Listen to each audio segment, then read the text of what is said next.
Neen James, and welcome back to Amaze TV. Thank you so much to all of you who are subscribing, sending me notes, tweets, comments. I love it, and I read everyone. If you haven't subscribed yet, make sure you click on subscribe so every time a new episode comes out, you get it, and you get notification of our time together. One of the things you may remember from the whole conversation about how do you truly be amazing is that we talk about to be amazing, meaning how do you wake up in awe and wonder every day and create more significance, means that really you want to think about how do I have more impact and influence in the world. One of the key components of that is really honoring your uniqueness. You know, in a world where people try and be the same, when you are unique, you stand out. But if you're anything like me and you grew up in an environment where there were certain rules you had to follow, maybe unwritten rules. You see, I grew up in corporate business in Australia. It was required that you wore a navy blue suit or a black suit, or maybe a grey suit if you're really lashing out. And what I found is that I was constantly wanting to wear a hot pink jacket or a hot green jacket or something that was completely different. In Australia, I carried a hot pink briefcase. Now, this was not traditional, but pink has always been part of my brand. Did I get a lot of feedback about that? Yeah, absolutely. Was it always positive? Definitely not. When it comes to truly honoring your uniqueness, there are several strategies. The first one that I would ask you to consider is listen. Now, here's what I mean by that. You are welcome to listen to people's feedback, but you've got to decide what's right for you. One of my favorite speakers, brilliant thought leaders in the area of personal brand, executive presence, and corporate charisma is Megan Christel. Megan Christel is phenomenal and is brilliant if you need advice in this area. She has a fantastic blog called The Well-Dressed Life. I would definitely encourage you to check it out. But with Megan, what was always powerful about the opportunity I had with working with her was that she makes sure that she honors the uniqueness of every single client. And in corporate, there are some business rules. If you work for a professional services firm, a law firm, there are certain things you need to know about how to dress and how to carry yourself.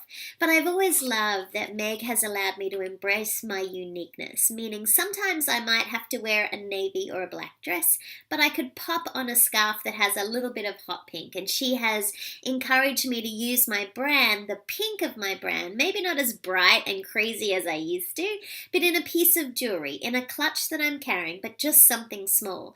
So I believe that honoring your uniqueness means listening to the advice of others, but it also means sometimes you got to listen to yourself.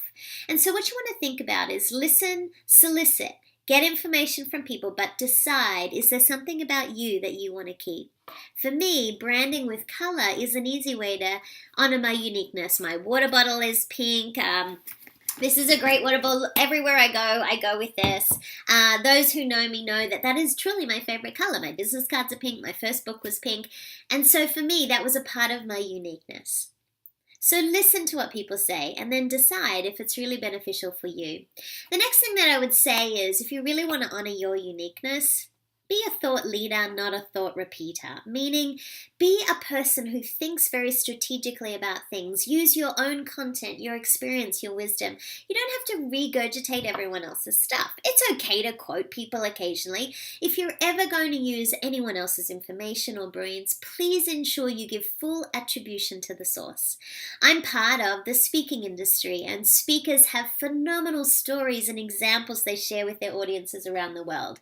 And I always encourage speakers, draw from your experience, your stories. People are so fascinating and they want to hear from you. So when it comes to your expertise, share your unique perspective. The other thing that I would suggest is, in really honoring your uniqueness, is know yourself. Get super comfortable with the things you know you're really great at and the things you're not so great at. I am frequently asked by clients about particular topics they want me to come and talk to their audience about, and if it's not my thing, I simply suggest another speaker who would be brilliant for them. So I wonder, if it's not your expertise, if someone asks you about something, simply recommend someone else. A book, a program, an online blog, an article, but a different way of being a resource.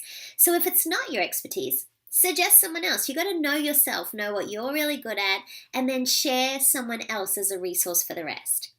When it comes to truly honoring your uniqueness, know yourself, and show up. And show up as the best version of you. You see, I walk into a room and I assume everybody wants to play with me. I always have and I always will. I wonder if you do the same thing. When it comes to truly being amazing, honor your uniqueness. Be truly you, and that's what the world needs. It needs the best version of you today. And remember today, be amazing.